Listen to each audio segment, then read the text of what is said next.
abonnez-vous, ça fait du bien. Do you like sushi? Choisis le prochain épisode en fin de vidéo. Les dieux de l'Olympe existent.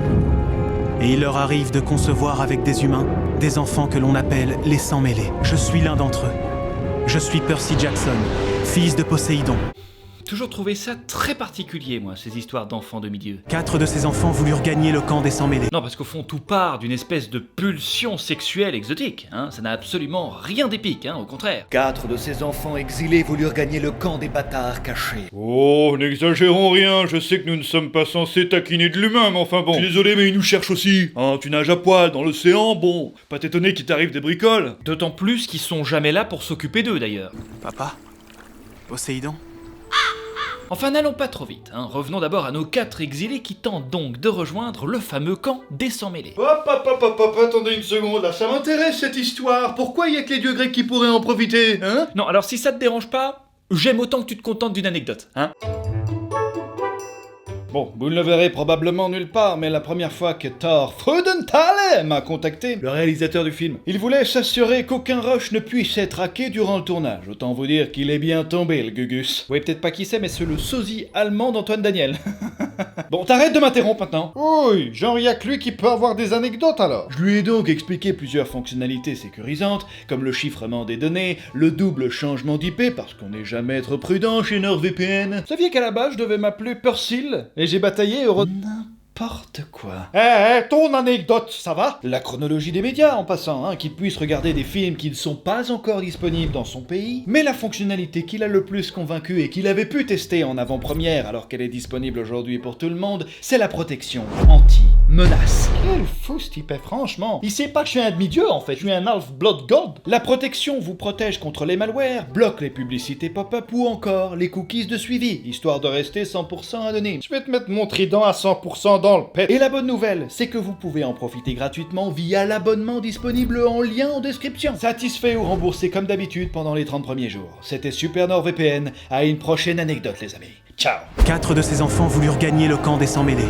Le seul endroit sur Terre où les personnes comme nous sont en sécurité. Le camp, on y est presque. Luc, aide-le. Cooper, t'es blessé? Ma jambe, coincée. Allez.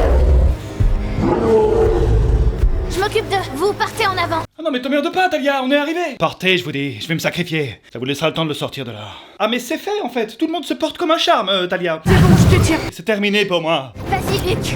Vas-y, je vous rejoins. Bon, eh ben j'espère au moins qu'elle a des sacrés pouvoirs.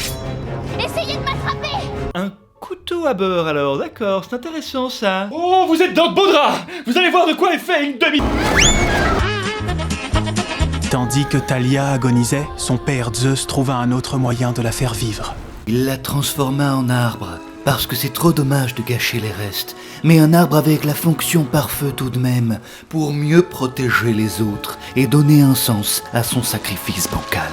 Voilà un peu le contexte, hein. En somme, un camp scout réservé aux enfants illégitimes issus de multiples coups d'un soir olympien et dirigé par un dieu grec fort peu utile, au pouvoir vraisemblablement obsolète, j'ai nommé Dionysos.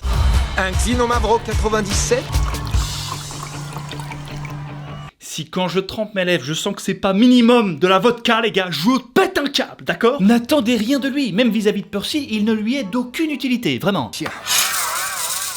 Alors jusqu'ici, notre héros pensait être le seul enfant de Poséidon, mais en réalité, pas tout à fait. Il semble que finalement nous ayons été induits en erreur. Ça veut dire que Percy a un frère? Hello. Adekia. Salut, frangin. Non mais attendez, en général, les nains sont des créatures magnifiques. Comment est-ce que ça a pu donner ce machin? C'est vrai que c'est particulier. Non mais là, Poséidon s'est farci un gambas, soyez honnête. Ah, alors comme ça, on a un nouveau petit frère. Ça pue. Non mais alors ça, va falloir apprendre à être discret, frérot, hein, franchement. Ça pue le taureau. C'est la barrière. Hé Chris, tu viens pas? Non, c'est bon. Si tu viens pas, t'es clairement louche aux yeux des gens, hein, Chris. Non, c'est bon. Vous avez vu, il a refusé, hein. Il a refusé. Chris. Surprise, personne s'y attendait. Il semblerait que la fameuse barrière censée protéger le camp des sans-mêlés du monde extérieur soit menacée. Ça va, c'est cool. La barrière tient. Il faut trouver son point faible. Il en a un, tu crois? On pourrait peut-être le distraire. J'avoue, c'est pas con en fait, hein. Fais comme lui un peu. Intéressant. Allez, dada, Annabeth, prépare la picouse. À nous deux, animal de foire. Son nouveau frangin, qui s'avère tout de même détenir des pouvoirs, quand même un cran plus utile que ceux de Percy, voit son intervention divine sabotée par une espèce de brochette de sang-mêlé incompétent. Hé, gros tadrouille! Clairement, leur daron, ça doit être le dieu du Scrabble ou du Monopoly, hein, ça on va pas se mentir. Waouh! Bien joué, les amis! On l'a bien eu, l'affreux Jojo! Bah alors, vous le poursuivez pas? Minute papillon, là! Notre pouvoir doit se régénérer avant! Il est malade, celui-ci, là! Heureusement, Percy finit par désosser le taureau. Et on découvre, bien sûr, avec stupeur, Que le responsable n'est autre qu'une vieille connaissance du précédent volet. Luc, Il semblerait que tu ne sois pas le seul sans mêlée difficile à éliminer. Mais si, enfin, le fils d'Hermès, qui avait déjà reçu une correction à l'époque, hein, après avoir tenté de saboter une première fois Percy. Eh bien, il est de retour, mais avec une stratégie légèrement différente. on y va mollo cette fois-ci, hein, on négocie histoire de pas s'en aller avec une rouste. La prophétie. quelle prophétie? De quoi tu parles? Il est quand même jamais au courant de rien, celui-là, hein. Tu ne sais pas? Je ne sais pas quoi. Encore un de ces secrets que ton copain Chiron n'a jamais partagé avec toi. Encore un secret que mon copain Chiron n'a pas partagé avec moi, quoi? Ils en ont rien à faire de nous. Des mômes, des gosses. Alors que j'ai 17 ans, 3/4, Percy, c'est pas rien. Réfléchis à ça, Percy. J'ai raté quelque chose. Je me bourre la gueule à l'eau du matin au soir. Le taureau a beau être vaincu, la barrière n'en est pas moins détruite, hein. Autant vous dire que Madame Arbuste est pas au meilleur de sa forme. C'est comme si elle était de nouveau en train de mourir. Laissez-moi tranquille en fait, j'en peux plus de jouer les portières! C'est Luc qui a empoisonné l'arbre. Génial, t'es toujours en vie. Ouais bah vaudrait mieux pour toi, connasse, sinon l'Olympe est morte, hein, je le dis tout de suite. Luc a fait entrer le taureau. Et ses projets, ce serait quoi? Nous anéantir, mademoiselle Larue. Nous anéantir. C'est quoi ça, vous avez trouvé un indice? Pas le moins du monde, mais ça me rend plus malin dans ce genre de situation. D'accord, ok. Une petite technique de brigand que je te partage. Tu pourras plus dire que t'as rien appris dans ce camp. Allez, à vos cabines. Intrigué par cette prophétie, hein, par peur d'être concerné, j'imagine que c'est ça, parce qu'il doit quand même en avoir à la casquette, le mec. Je veux dire, il a 15 ans, il a rien foutu de sa jeunesse encore, le gars. Monte jusqu'au grenier, et quand tu seras redescendu, nous parlerons. Et si toutefois tu es toujours sain d'esprit. Y a quoi exactement dans ce grenier? Vous m'envoyez au casse-pipe ou? Plutôt, je vais juste y rejoindre à poil. Pardon? Je rigole, imagine. Hein? Imagine, Percy. Hein? Imagine une seconde. Mais non, t'es fou toi ou quoi? Je suis l'esprit de Delphes. Ah, d'accord. Non mais ça va, ça m'a jamais fait peur les papettes. Regarde, on le voit le fil ici d'ailleurs, là. Regarde. On dit qu'une prophétie ferait allusion à moi. Madame Irma Puppet lui fait alors un cours de mythologie grecque. Mais je vais vous le faire à ma sauce, hein, histoire de donner un petit coup de peps à tout ça. Fut un temps, le monde était dominé par une armée de mystérieux, fou. Ah, c'est des titans, hein, du con. Reste tranquille, fou. C'est moi qui raconte. Ouais, désolé. Et cette armée, elle était dirigée par Chronos, un titan qui bouffe ses propres kidos, pas un constip. Il a graillé toute sa descendance, sauf Zeus, Poséidon et Hades. C'est Hadès, espèce de con. Eh, vas-y, tu vas pas me les brouter, ça va? En réalité, dans la mythologie grecque, il y a que Zeus qui s'est pas fait bouffer, hein. Mais bon, on n'est pas là pour ça. Alors si on peut leur servir un plat d'as et brouiller les pistes en même temps, c'est pas plus mal. Du coup, les trois rejetons, tu penses bien, leur daron, ils l'ont déglingué et ils l'ont tapé dans un coffre à jouets, fou. Sauf qu'une prophétie raconte qu'il va revenir démonter l'Olympe et que seul un demi-dieu qui joue seul dans les bois pourra le vaincre. Tu vois, je veux dire, fou. Ouais, franchement, moi je rigole même pas avec les histoires de mythologie grecque. Ok, mais des demi-dieux, il y en a pas mal, hein, donc c'est peut-être pas du tout. Persil! Oh, Percy. Je suis pas une épice non plus, hein. On parle d'un gars qui va se taper pour un vieux torchon avec un gars que tu viens de croiser, à pour réfléchir, Persil! Est-ce pas une épice, hein? C'est Percy, espèce de con! Luc, le monde dans un sommeil sans fin, il verra. Et l'âme du mal, la lame maudite coupera. Préserver l'Olympe ou l'abattre. Du verbe abattre. Détruire, pas juste battre. Du verbe abattre. En latin, abateum, abatei. Ça va, j'ai compris. Est-ce que y a la moindre chance que je ne sois pas l'enfant évoqué? Tu es le seul et unique sang mêlé vivant. Mais et si je... Prenez une corde et que je la passais autour de mon cou pour me pendre à l'arbre qui se trouve derrière vous là, parce que moi depuis que je suis né je ne décide rien en fait, hein, jamais. Afin de sauver Thalia et rétablir la barrière, bon, on va pas se mytho, Thalia passe au second plan, hein, personne lui demande jamais son avis, la pauvre. Percy et ses amis partent alors à la recherche de la fameuse toison d'or, un espèce de torchon capable de soigner n'importe qui. T'es parti sans moi? L'endroit où on va est très très dangereux. Je sais, je suis pas idiot. Non, je suis stupide. Eh oh, c'est pas gentil ça. Tu le ferais pour moi. Ok, c'est bon, t'as gagné. Allez, couvre-moi ça s'il te plaît. Tiens. La pisse. C'est le seul moyen, Tyson. Couvre-moi ce vilain effet spécial, Tyson. Tiens, ça va te donner l'apparence d'un humain. Bon, à mon avis, il en sera pas moins dégueulasse. Hein. Comment je suis? Oh, t'es moins cher à la prod. Super, ça, super, Percy. Clairement, on fait face à une équipe très peu préparée, hein, qui au lieu de rejoindre le triangle des Bermudes, hein, endroit où se trouve probablement la Toison d'Or, ils finissent par chiller à Washington. Bonjour, je pourrais avoir 4 grands lattes semi-décaféinés sans crème, avec un petit supplément de nectar. De Ceresis Ambrosias de nectar. Palavtika. On parle de quel genre de nectar, au juste Nectar? Tant que t'y as pas goûté, alors t'as pas encore vécu. Ça me rassure pas vraiment. Waouh! Ils ont commandé 2 fois moins de café. Pire que ça, Grover se fait kidnapper. Lâchez-moi! Non! Lâchez-moi! Lâchez-moi!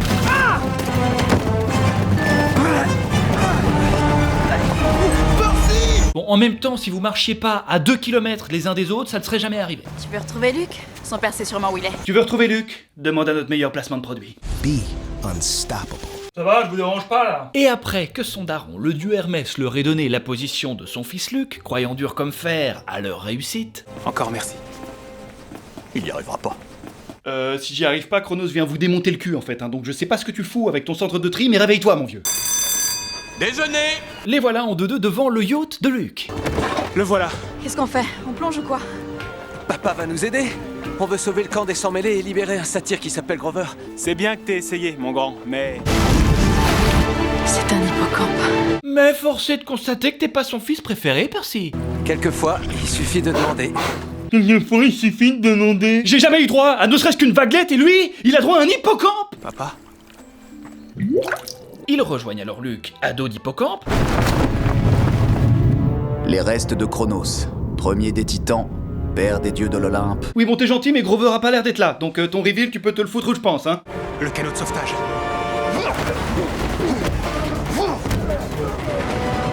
Tiens, c'est marrant ça, quand on jette un œil 2 secondes, hein, vraiment rapidement, à l'armée de Luc, ce bateau semble être totalement interdit aux adultes. C'est toi le chat ou non c'est toi le chat aujourd'hui? Oh putain c'est moi le chat, c'est moi le chat. Alors comme ça c'est toi le chat, hein? C'est pas comme ça les règles. Allez viens là le chat! Qu'est-ce que tu fais? C'était moi le chat et... Marche pas sur mon roof. Pardon? Marche pas sur mon roof man, mon papa sera furax, merde. Attends, il fait du surf là? Le gars fait genre il sait pas comment rejoindre le yacht alors qu'il sait putain de surfer sur l'eau? Qu'est-ce qu'on fait? On plonge Je ou quoi? sais pas, Luc tente brièvement de le rattraper, mais c'est le fils d'Hermès, hein, c'est pas le fils de Poséidon. Alors t'es gentil, tu retournes chez UPS, tu fais tes petits paquets, hein, et t'arrêtes de nous emmerder, d'accord? Nos 3 amis poursuivent alors leur route vers la Toison d'Or. Enfin, 3 amis, disons qu'Annabeth peut pas encadrer Tyson, visiblement. J'arrive pas à comprendre pourquoi t'as un problème avec lui. Alors, moi j'ai une piste de réflexion. Est-ce que ce serait pas parce qu'il a une gueule de bétos? Ça peut énerver. Parce que tu ne sais pas ce que moi je sais. C'est un cyclope qui l'a tué. Et moi tu me connais hein Percy, dès qu'un membre d'une race fait une connerie, il paye pour tout le monde. C'est un peu du racisme ça Annabeth quand même. Assurément, assurément. Rejoints en cours de route par d'autres sans-mêlés, ils retrouvent ensemble Grover en boniche du gardien de la Toison d'Or. Tu peux m'expliquer pourquoi tu portes une robe? Il est à moitié aveugle, il croit que je suis une femme de chambre cyclope. Je suis dans un trip de survie. Papa, cyclopiné. Subterfuge nul alors, d'accord. Je rends mon tablier. Mais t'es un homme alors? Ah ouais, ça explique un tas de trucs. Quoi? Ah le saligo. Ah le mauvais moment. Pauvre Grover. On s'en souviendra Grover, comme tes fesses. Vous entendez destructif? On l'a trop réussi cette quête. Bravo, félicitations. Ils se font capturer, Tyson repart aussi vite qu'il est arrivé dans la vie de Percy. Aïe. J'ai pas vraiment eu le temps de m'attacher, donc c'est pas comme si c'était vraiment mon frère, tu vois. Non mais ça va, avec sa cartache sous le front là, ça se voyait qu'on avait rien à partager, évidemment. Bon, comment on s'arrange? On fait 50-50? Et Luc récupère la fameuse toison qui va lui permettre de ressusciter Chronos. Salut frangin.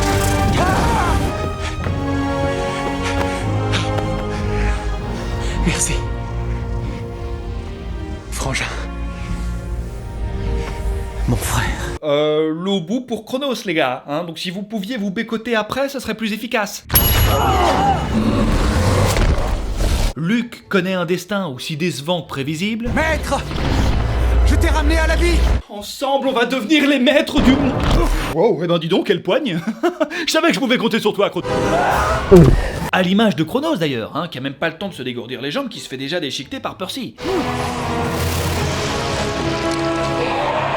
Là-dessus, il faut dire qu'il a été efficace. Effectivement, on peut lui laisser. Le torchon est alors ramené pour soigner Talia, et le camp des Sans-Mêlés est à nouveau protégé. Tiens, Talia.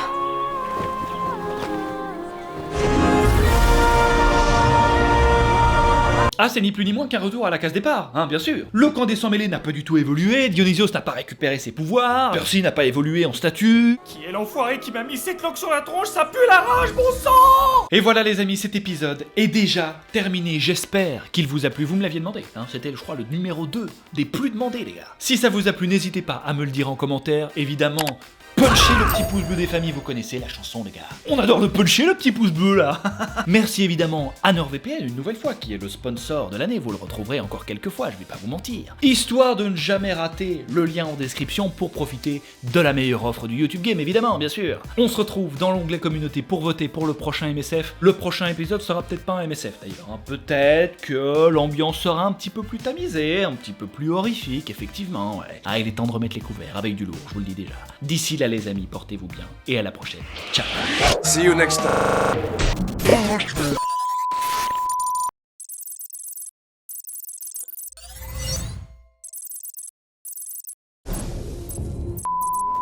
Franchement, je vais être honnête avec toi. Si tu t'abonnes cette fois, t'auras du chocolat. Chocolat. Attends, t'as dit quoi? Du chocolat. Mais personne te croit. Du chocolat. Allez, arrête ça. Du chocolat.